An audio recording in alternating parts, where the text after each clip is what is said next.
This is the local and national news from Fabulous 103 FM, and it would be fabulous if you subscribed. It's easy. Click the subscribe button, and at the same time, click the like button too.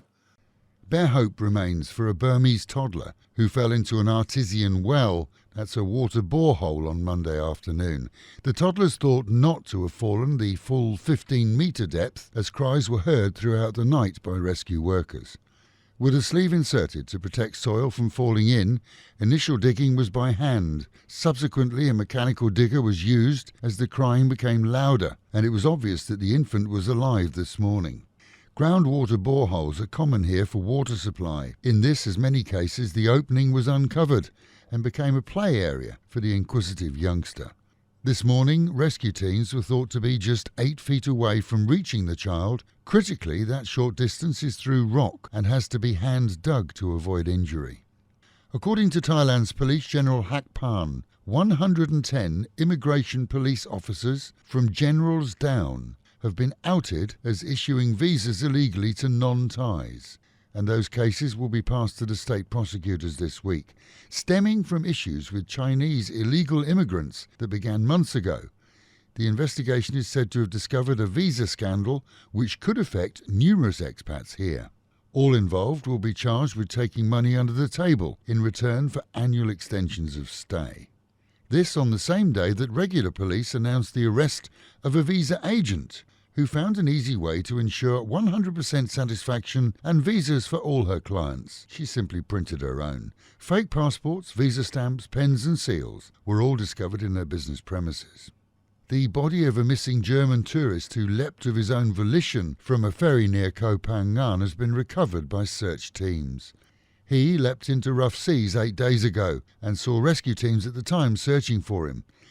Yesterday's initial identification comes from body tattoos and were reported to the German embassy. This as he was removed and sent to Bangkok for autopsy.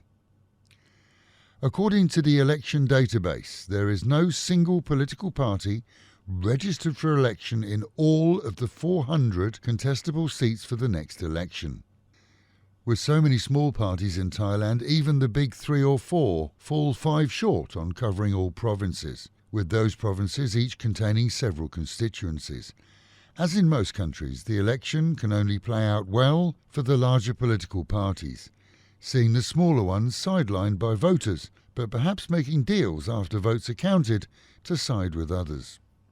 In Roy Et, Thailand's modern-day version of Bonnie and Clyde were nabbed this week. The spousal team of safecrackers had become notorious for blowing safes at petrol stations, often holding staff at gunpoint, but never, to our knowledge, shooting anyone. Both have admitted their crimes, which are estimated to have seen them glean 200 million baht, so far unrecovered. And in their statements they said they'd been forced into crime to meet demands from mortgage and car loan companies when they fell behind. Meanwhile, at home and in our own region, forensic teams were due yesterday to search the remains of a Nong Pru house belonging to a 58-year-old Canadian that burnt out at the weekend. The luxury home was destroyed in a raging fire before even the fire brigade could attend. They doused the flames, as the owner and all inside were by then safe and away from the burning building. The damage, though, an estimated 20 million baht. Today sees the final funeral ceremonies for Dr. Ian Cornez, perhaps the city's best-known expat physician. Published as taking place today at 2 o'clock, it's recommended that attendees arrive before 1, since timing is never exact at Thai funerals. Last night saw mass attendance at pre-cremation rituals. 13 miles off Rayong's coastline, a lonely 7-metre-long whale shark has been spotted by diving teams. Safe and well, but perhaps lost. Others may soon join, as they're often spotted in the same region in the first few months of each year. And now is the time to get your air conditioning serviced. Why, you may ask? Well, despite temperatures currently being comfortable, the Met Office is predicting a super hot dry season this year, with temperatures of up to 43 degrees hitting us within 6 to 8 weeks. And with the Met Office promising highs today of 28, dropping down to 24, and another overcast day. Local and national news today from Fabulous 103 FM and Fabulous Pattaya Media Group. And to get a notification every time we release another bulletin or programme, Like and subscribe to our channel, Fabulous Pattaya Media Group, by using the link below.